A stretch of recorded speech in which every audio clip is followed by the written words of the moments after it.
Hey, what is up everybody? Michael here from Michael Alexander Photography. And today I want to show you guys a cool thing that you can do with the new Actions 13 from NBP. So the first thing you're going to notice is we're in Premiere Pro, and you're going to ask, but if we're in Premiere Pro, Actions 13 is a Photoshop action. Shouldn't we be in Photoshop? You're 100% correct. But I want to show you guys how you can use Actions 13 to color grade your footage. Now this is a fun little trick if you struggle with color grading your footage in Premiere Pro. Now if you struggle with all the tabs in the lumetri color, like the basic correction, creative, curves, and all the other ones, and you are more skilled in Photoshop to do a color grade, this will definitely help you. So first things we need to do is we need to get a JPEG of our footage. Now I'm using footage from some talk I did a while ago. I think it was for an advert, but we're just going to use this as a template as an example. So there are two ways you can get a JPEG from this. You can either make this full screen and take a screenshot, or you can come to this little camera thing called export frame, and you can click on that. It's going to give you an option. Just type in the name you want and choose where you want to save it, and then click format JPEG. I've already done this, so let's jump straight into Photoshop. Now here we are in Photoshop. As you see, I've got a frame right here, and we are going to get started. So Actions 13 is a randomized color grade action, and it's quite powerful. It's got so much control, and I have just scratched the surface, and we're not going to go in too much depth into this. I want to show you guys how to get a really cool color grade, a really cool LUT for your footage in Premiere Pro. So we're going to just look at the random grade subtle. I'll kind of show you guys a little bit of what medium looks like and wild. And we're also going to look at random contrast soft. So first thing to note is that you need to be on a flat layer. So this is the background layer. It's already flat. You can even duplicate it if you wanted to. It just can't be a layer like the curves layer or the levels layer. It needs to be a layer that they can analyze and create some data for. So first things first, I just want to introduce you to the panel. Here where the purple button starts, all the way down to the blue, that is Actions 13, and they have a bunch of different choices. You can even focus on something like the grade fire and grade water. Fire makes something a bit warmer, creates you a bunch of different color grades for very warm footage, and grade water makes it blue, makes it nice and cool. I think that is so cool. But we are just going to do random grade subtle. So we're going to click on it. It's going to ask us important. Probably a good idea to run this while selected on a flattened stamped layer or background layer. We already have a flattened layer. Layer 1 is flat. So we're just going to be click continue. And there you go. It's going to pop up with this thing, gradient map. And as you see, this is the grade. Now, you probably can't notice. It will happen so quickly that there's a grade on there. It is a recording, so you're not always on YouTube. Sure, if you can see it. So let's click OK for now, and we're going to switch it on and off just to show. There we go. That is already a color grade, but we want to choose our own. Okay. So you're going to click on the NBP range subtle, and you'll see in your properties tab this bar.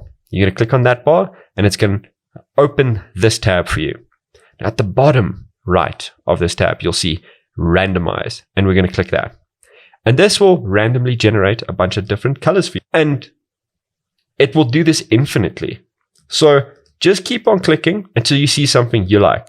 So for this demo, we are going to pick something that's a little bit more noticeable. We're not going to keep, I like a more subtle color grade, but we aren't going to choose a subtle color grade. I want you guys to notice that there is a color grade. So let's see what we can find. There we go. I think we're going to use this one because the image was very blue. This one's got some more green into it. So let's use this one as an example. But for fun, let's just minimize this. And I just want to quickly show you guys the medium range. It's a little bit more punchy. You get to notice it a lot more, but I prefer subtle. So we're not going to probably use this in the actual color grade or the LUT. So here we go. Again, you can click OK, or you can click on this bar here, and you'll see the same tab opens. As you notice, this is very, very graded at the moment. So we're just going to click through it and find a bunch of different options. Here's a similar one to what we have. It's just a lot more intense.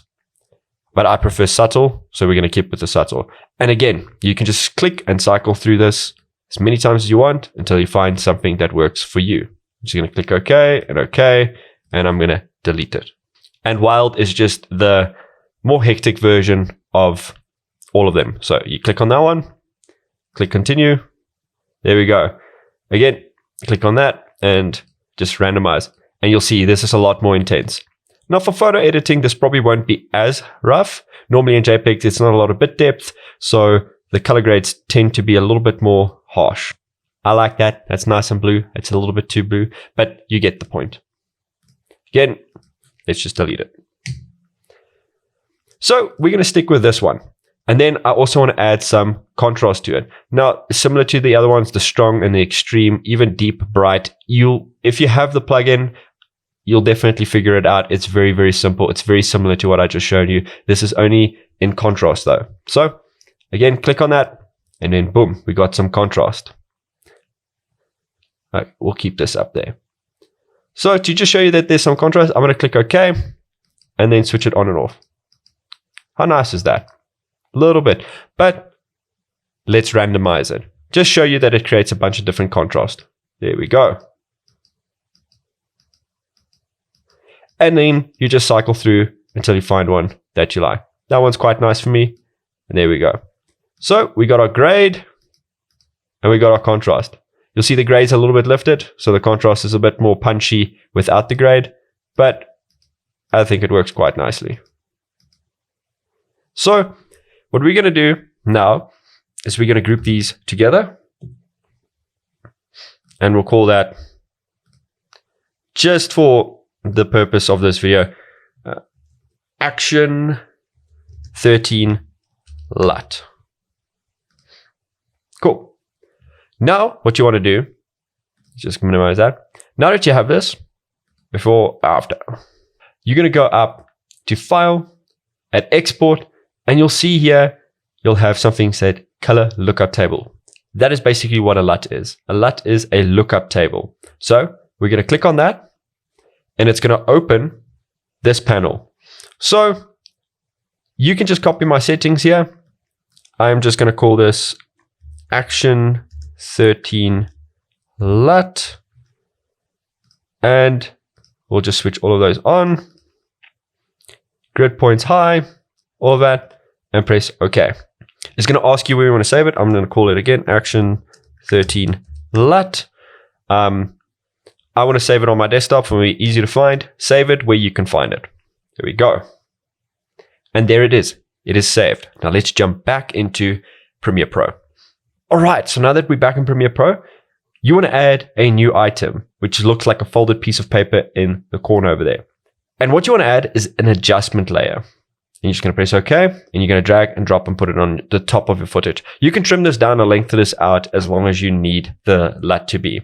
But for my purposes, I'm going to just trim it down because I don't need it to be that long. You're going to click on the adjustment layer, and you're going to go to the creative drop down. And you're going to look for the one that says look, and it will say none unless you got a different filter on there or a different LUT, but mine currently says none. Then you're going to select browse, and you're going to find your LUT.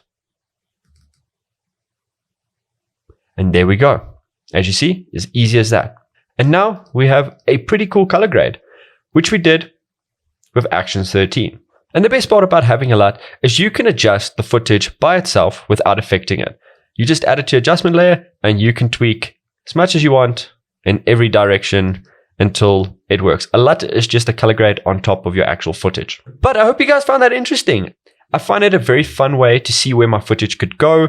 If I'm struggling a little bit with color grading, if I'm not exactly sure how I want to actually grade the footage, then I'll just drag it into Photoshop or JPEG and click the randomizer and just see what's out there. Just see some, little bit of different looks that can exist in this image until I find something I like, and then I can make a LUT out of it.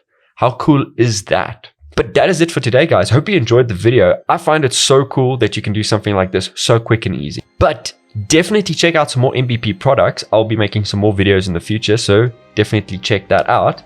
And I'll see you guys next time. Bye-bye.